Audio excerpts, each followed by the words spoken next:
ಪೌಲನು ಎಫೆಸದವರಿಗೆ ಬರೆದ ಪತ್ರಿಕೆ ಅಧ್ಯಾಯ 3.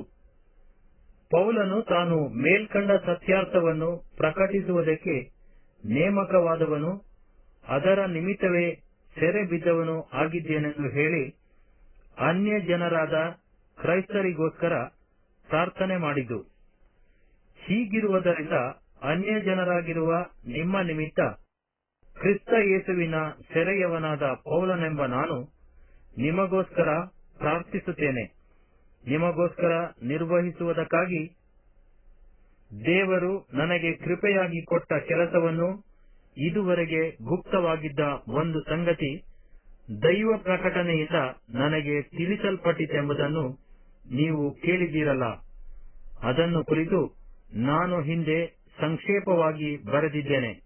ಬರೆದದ್ದನ್ನು ನೀವು ಓದಿ ನೋಡಿದರೆ ಕ್ರಿಸ್ತನ ವಿಷಯವಾದ ಮರ್ಮವನ್ನು ಕುರಿತು ನನಗಿರುವ ಗ್ರಹಿಕೆಯನ್ನು ನೀವು ತಿಳುಕೊಳ್ಳಬಹುದು. ಆ ಮರ್ಮವು ಈ ಕಾಲದಲ್ಲಿ ದೇವರ ಪರಿಶುದ್ಧ ಅಪೊಸ್ತಲರಿಗೂ ಪ್ರವಾದಿಗಳಿಗೂ ಪವಿತ್ರಾತ್ಮನಿಂದ ತಿಳಿಸಲ್ಪಟ್ಟಂತೆ ಬೇರೆ ಕಾಲಗಳಲ್ಲಿದ್ದ ಜನರಿಗೆ ತಿಳಿಸಲ್ಪಡಲಿಲ್ಲ. ಅದು ಯಾವುದೆಂದರೆ, ಅನ್ಯ ಜನರು ಸುವಾರ್ತೆಯ ಮೂಲಕ ಕ್ರಿಸ್ತ ಯೇಸುವಿನಲ್ಲಿರುವವರಾಗಿ ಯಹೂದ್ಯರೊಂದಿಗೆ ಬಾಧ್ಯರು, ಒಂದೇ ದೇಹದೊಳಗಣ ಅಂಗಗಳು, ಅಬ್ರಹಾಮನಿಗುಂಟಾದ ವಾಗ್ದಾನದಲ್ಲಿ ಪಾಲುಗಾರರು ಆಗಿದ್ದಾರೆಂಬುದೇ. ದೇವರು ತನ್ನ ಶಕ್ತಿಯ ಪ್ರಯೋಗದಲ್ಲಿ ನನಗೆ ಉಚಿತಾರ್ಥವಾಗಿ ಅನುಗ್ರಹಿಸಿದ ಕೆಲಸವನ್ನನುಸರಿಸಿ ನಾನು ಈ ಸುವಾರ್ತೆಗೆ ಸೇವಕನಾದೆನು.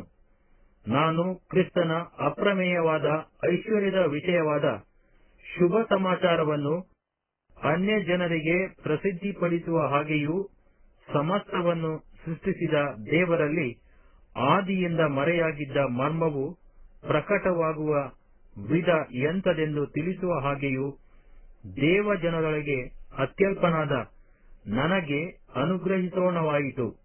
ದೇವರು ನಮ್ಮ ಕರ್ತನಾದ ಕ್ರಿಸ್ತ ಯೇಸುವಿನಲ್ಲಿ ಅನಾದಿ ಕಾಲದಿಂದ ಮಾಡಿದ ಸಂಕಲ್ಪದ ಮೇರೆಗೆ ತನ್ನ ನಾನಾ ವಿಧವಾದ ಜ್ಞಾನವು ಪರಲೋಕದಲ್ಲಿ ರಾಜತ್ವಗಳಿಗೂ ಅಧಿಕಾರಗಳಿಗೂ ಈಗ ಕ್ರೈಸ್ತ ಸಭೆಯ ಮೂಲಕ ಗೊತ್ತಾಗಬೇಕೆಂಬುದನ್ನು ಉದ್ದೇಶಿಸಿದ್ದನು.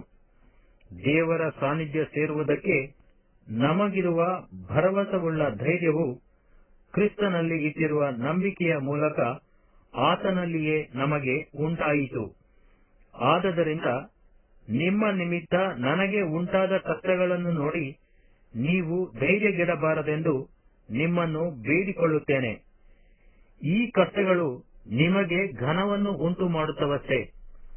ಹೀಗಿರಲಾಗಿ ಯಾವ ತಂದೆಯಿಂದ ಭೂಪರಲೋಕಗಳಲ್ಲಿರುವ ಪ್ರತಿ ಜನವು ಹೆಸರು ತೆಗೆದುಕೊಳ್ಳುತ್ತದೋ ಆ ತಂದೆಯ ಮುಂದೆ ನಾನು ಮೊಣಕಾಲೂರಿಕೊಂಡು, ನೀವು ದೇವರಾತ್ಮನ ಮೂಲಕ ಆಂತರ್ಯದಲ್ಲಿ ವಿಶೇಷ ಬಲ ಹೊಂದಿದವರಾಗುವ ಹಾಗೆಯೂ ಕ್ರಿಸ್ತನು ನಿಮ್ಮ ನಂಬಿಕೆಯ ಮೂಲಕ ನಿಮ್ಮ ಹೃದಯಗಳಲ್ಲಿ ವಾಸ ಮಾಡುವ ಹಾಗೆಯೂ ಆತನು ತನ್ನ ಮಹಿಮಾತಿಶಯದ ಪ್ರಕಾರ ಅನುಗ್ರಹಿಸಲಿ.